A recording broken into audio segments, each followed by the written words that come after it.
اسی زمین پر فیکٹریاں لگا کر کے انسان اپنا نام روشن کرتا ہے۔ پانی کو دیکھے کہ یہ اللہ کی کتنی بڑی نعمت ہے۔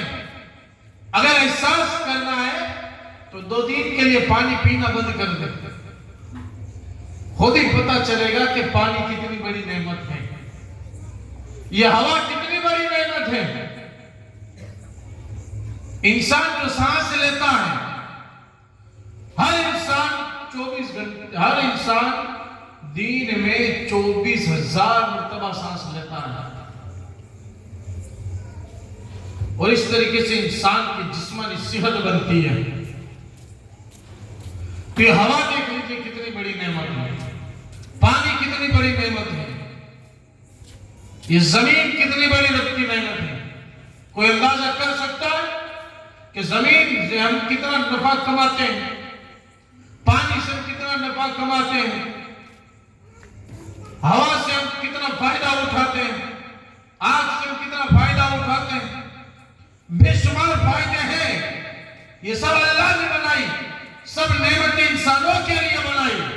چاند سورج کو دیکھ لیجیے آپ، لیکن اللہ نے ایسا نہیں جتلایا۔ آنکھ دیکھ لیجیے، یہ آنکھ کی اگر قدر جاننا ہے تو کسی اندھے سے پوچھئے کہ آنکھ کی قدر کیا ہوا کرتی ہے، تب معلوم ہو کہ آنکھ، اور یہ اتنی بڑی نعمت ہے، یہ اتنا بڑا اللہ کا احسان ہے ہم پر کہ ہم پوری زندگی اس کا شکریہ ادا کریں تو اللہ کی دی ہوئی ایک نعمت کا حق ادا نہیں کر سکتے۔ ایک حدیث زرقانی شریف کی ہے، مواہب الدنیا میں بھی، کہ جبرائیل امین علیہ السلام بارگاہ رسالت میں حاضر ہے، اور حاضر ہو کر کے سلام عرض کرنے کے بعد حضرت جبرائیل نے عرض کی حضور میں ایک ایسے جزیرے میں سے ہو کر کے آیا ہوں کہ جہاں ایک بندہ اللہ کا 400 سال سے اللہ کی عبادت کرتا تھا۔ کتنی؟ 400 سال، اور ایسی عبادت کی پلک جھپکنے تک بھی وہ غافل نہ رہا، ہمیشہ عبادت میں، اور عبادت کی لذت و ذوق و شوق نے اس کی نیند کو ختم کر دیا تھا، بھوک اور پیاس کو ختم کر دیا تھا۔ 400 سال تک بندہ عبادت کرتا رہا، لیکن 400 سال کی عبادت کے بعد اسی جزیرے میں جہاں کسی کی آمد و رفت نہیں، جہاں کسی کا آنا جانا نہیں، جہاں کوئی رہتا نہیں، کوئی چلنے والا چلتا نہیں، وہاں کوئی مسافر آتا نہیں، یعنی کوئی نہیں دنیا کا انسان، صرف وہ بندہ اس جزیرے میں اپنے آپ کو قید کر کے 400 سال کی عبادت کرتا رہا۔ 400 سال کی عبادت کے بعد جب اس کی موت کا وقت آیا تو اس بندے نے عرض کی بارے اللہ، میں نے 400 سال تیری عبادت کی، پروردگار میں چاہتا ہوں کہ میری موت میری مرضی سے آئے۔ رب نے الہام کیا، بتا میرے بندے تیری موت کس حالت میں ہو؟ تو وہ بندہ کہنے لگا بے شک موت برحق ہے، موت آنا ہے، لیکن مولا میں چاہتا ہوں کہ جب میں سجدے میں جاؤں تو میری موت حالت سجدہ میں۔ یہ اس نے کیوں بات کہی؟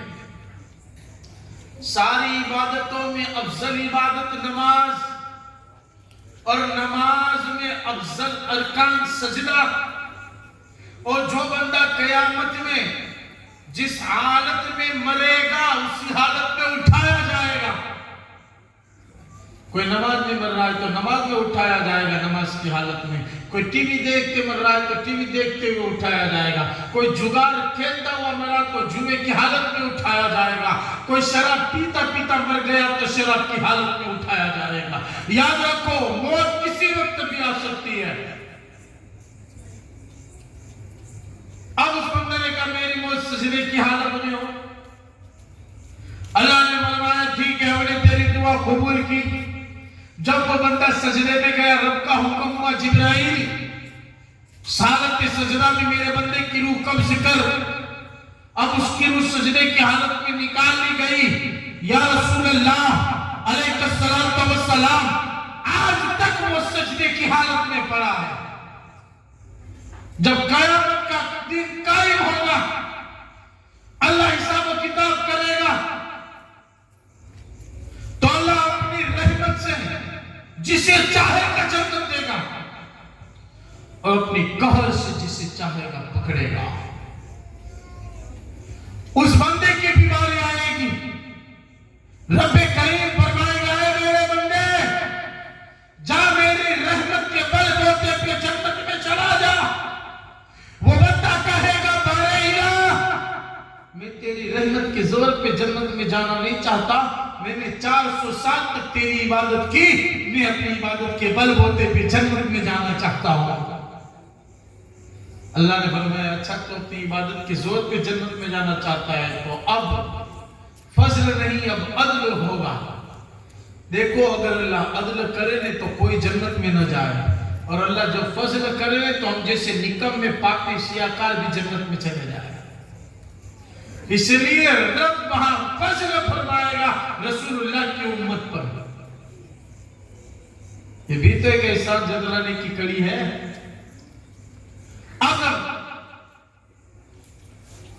اس بندے کا حساب اللہ فرمائے گا، لاؤ بندے کو، اس کی 400 سال کی عبادت ایک پلے میں رکھو، اور میری دی ہوئی نعمتوں میں سے سب نعمت نہیں، چلو اس نے زمین کو استعمال کیا، آسمان کو استعمال کیا،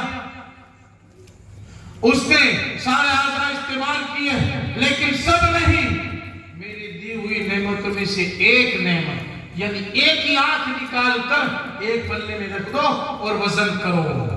اب ہم عدل کریں گے، انصاف کریں گے۔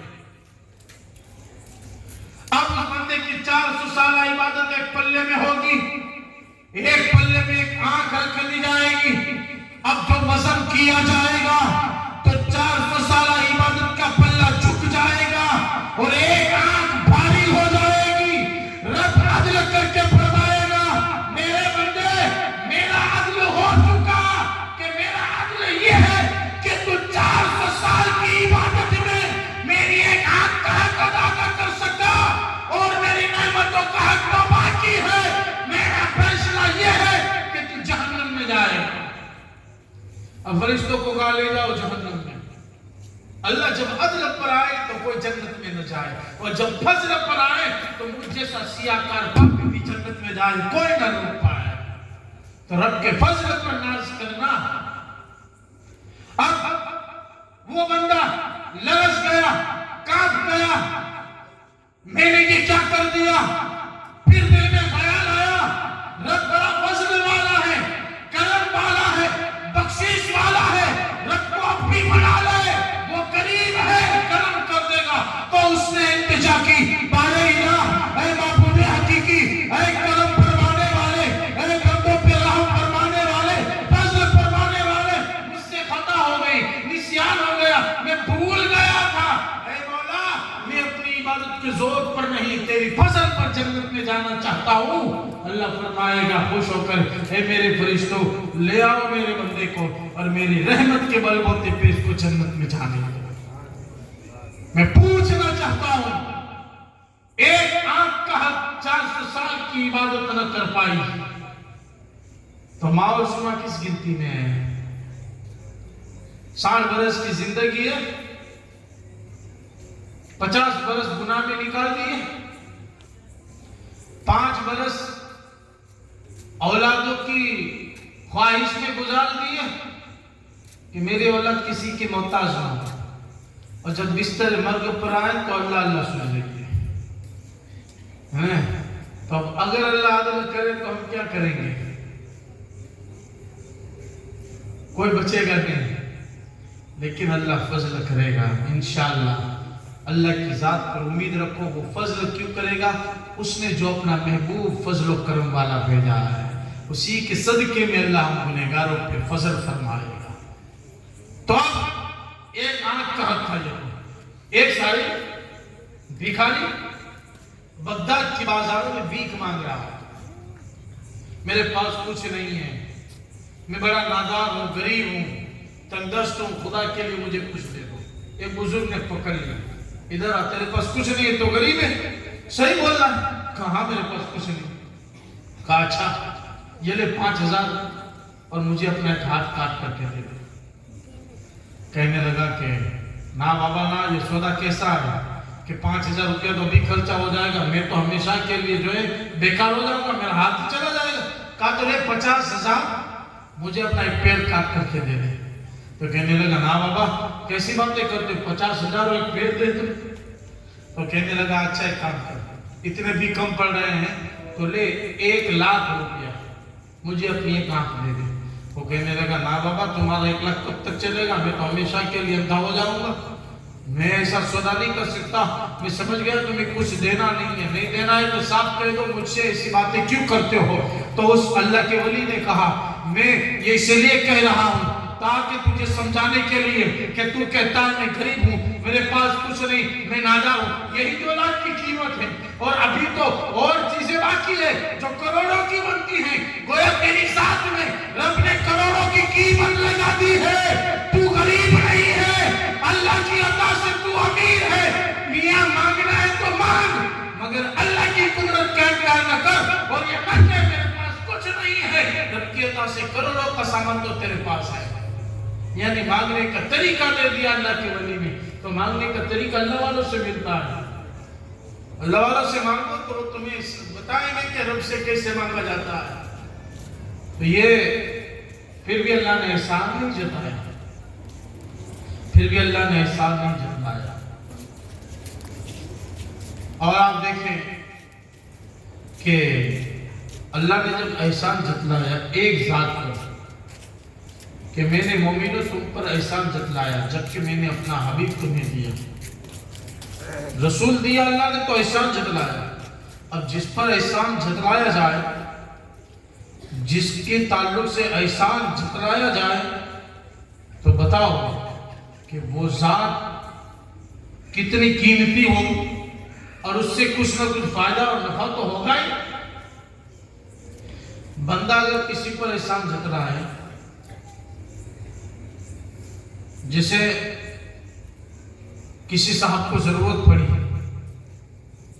اور وہ صاحب آئے عابد آپ کے پاس، مجھے ضرورت ہے، میں تندرست ہوں، محتاج ہوں، میری مدد کر دیں۔ حافظ عبدالحمید صاحب کو رحم آ گیا، 1,000 کا نوٹ دے دیا، کہا لیں اپنی ضرورت پوری کر لیں۔ تو بتاؤ وہ سائل جو ہے 1,000 روپیہ لے گا، تو اب اگر حافظ صاحب یہ کہے کہ میں نے اس بھیکاری پر احسان کیا تو احسان جتلانا صحیح ہوگا، کیونکہ جب کچھ نہیں تھا، ایک ایک پائی کا وہ محتاج تھا، وہاں 1,000 روپیہ مل گیا، تو حافظ صاحب کا احسان جتلانا صحیح ہے۔ لیکن احسان جتلانا یہ اللہ کا کلام کہہ رہا ہے کہ دے کر کے احسان نہ جتلاؤ، یہ تو میں مثال دے رہا ہوں۔ لیکن یہی اگر اس بھیکاری کو یہ حافظ صاحب جب نقلی جعلی 1,000 کے نوٹ دے دے تو جب کہے کہ لے بھائی 1,000 کی نوٹ نقلی رکھی دے، اور وہ بازار جائے اور سامان خریدنے لگے، دکاندار نے پکڑ لیا تو کیا حال ہوگا؟ کیا حال ہوگا آپ خود بھی جانتے ہیں۔ تو پھر اس وقت حافظ صاحب کا احسان جتلانا صحیح نہیں ہوگا، کیونکہ اس نے تو اس کو مصیبت میں ڈال دیا۔ تو احسان جتلانا کیسا؟ تو میاں رب جس کے تعلق سے احسان جتلا ہے، تو اس محبوب میں کوئی برائی ہو سکتی ہے، وہ محبوب بے شک نفع بخش ہو سکتا ہے اور اس سے فائدہ ہی ہوتا ہے۔ مثال آپ سمجھیں، اسی کی مثال بیان کر رہا ہوں۔ یہاں یہ چوک ہے وسیع، اور اسی چوک میں اسی تعلق سے بحث ہو، ہر مذہب والا آ جائے منچ پر اور اپنے اپنے مذہب کی تعریف کرنے لگے کہ چلو آج ثابت ہو جائے کہ کس کا دھرم سچا ہے۔ تو اگر سب سے پہلے ہر دھرم والا اپنے دھرم کے تعلق سے کس کی بات بولے گا؟ اپنے رہبر کی، کیونکہ دین سمجھنے کے لیے پہلے رہبر کی پہچان کروائی جاتی ہے۔ اسلام کو سمجھنے کے لیے بانی اسلام مصطفیٰ جان رحمت کی پہچان ضروری ہے. رسول اعظم کے بغیر دین نہیں ہے.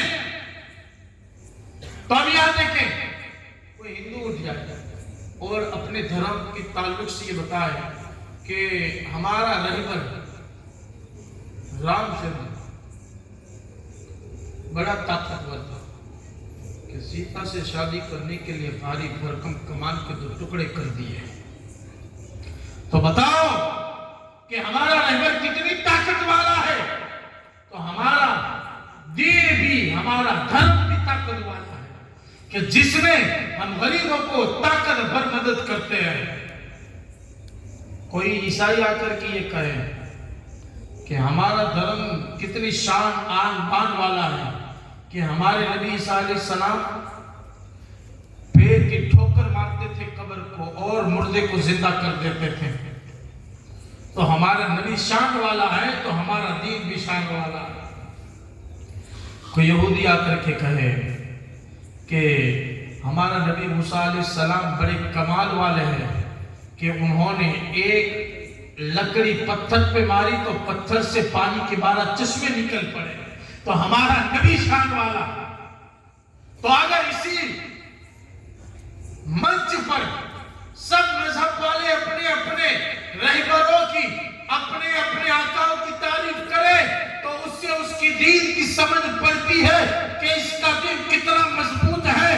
لیکن اسی منچ پر، اسی مجموعہ میں کوئی اشرف علی تھانوی جیسا خبیث، کوئی اسماعیل دہلوی جیسا آ کر کے یہ کہے لوگوں سنو، ہمارا بھی ایک رہبر، ہمارا بھی ایک آقا ایسا ہے جو معاذ اللہ مجبور ہے، جو کسی کی مدد نہیں کر سکتا، جو مر کر مٹی میں مل گیا،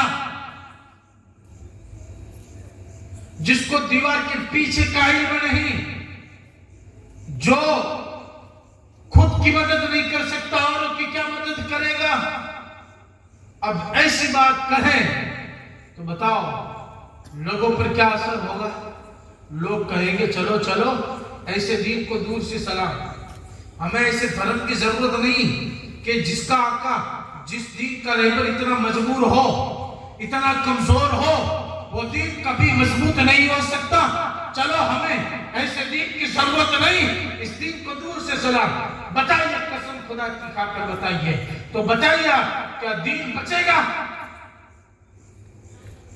لیکن مولانا عباس صاحب جیسا اعلی حضرت کے در کا گدا کھڑے ہو کر کے کہے مجھ سے سنو، اے ہندو دھرم ماننے والوں، تم اپنے ران کی طاقت کے بارے میں کہتے ہو کہ بھاری بھرکم کمان کے 2 ٹکڑے کیے، یہ کمال ہے. لیکن ہمارا رہبر وہ ہے، ہمارا آقا وہ ہے، مکہ کی پہاڑی کوہ قبیس پر کھڑے ہو کر کے، زمین پر کھڑے رہ کر، اربوں میل کی دوری پر چاند کی طرف انگلی کا اشارہ کرے تو چاند 2 ٹکڑے ہو جائے. تو جب انگلی کی یہ طاقت ہے تو بازو کی طاقت کا عالم کیا ہوگا؟ کمال کے 2 ٹکڑے کرنا کمال ہے، یا زمین پر کھڑے کھڑے اشارہ کر کے چاند کو 2 ٹکڑے کر دینا، یہ کمال کی بات ہے. پھر کہے مولانا مجھ سے سنو عیسائیوں، عیسیٰ علیہ السلام نے بے شک مردے زندہ کی، یہ کمال کی بات ہے. مردے زندہ کر کے کلمہ پڑھایا ہے، ہمارے نبی کی وہ شان ہے. ابو جہل بن مٹھی میں کنکریاں لے کر کے آتا ہے اور کہنے لگا محمد اس میں کیا ہے؟ نبی کہتے ہیں میں کہوں اس میں کیا ہے، یا کنکر بولے میں کون ہوں؟ ابو جہل نے کہا تو بتائیے، یہی تو میں چاہتا ہوں کہ کنکر بولے آپ کون ہیں. اشارہ کیا، کنکر جو قریب کیا، مٹھی جو قریب کی، تو ہر پتھر سے آواز آ رہی ہے لا الہ الا اللہ محمد رسول اللہ. ارے یہ تو پہلے بولتے تھے مردے، بعد میں زندہ کر کے بولے، یہ کمال ہے. یہ بے زبان پتھروں میں کلیجہ اور جان ڈال کر کے اپنا کلمہ پڑھانا، یہ کمال ہے. ہر کوئی تعریف کرے گا کہ ایسے دین کے قریب ہو جائے. یہودیوں سنو، تم کہتے ہو موسیٰ علیہ السلام نے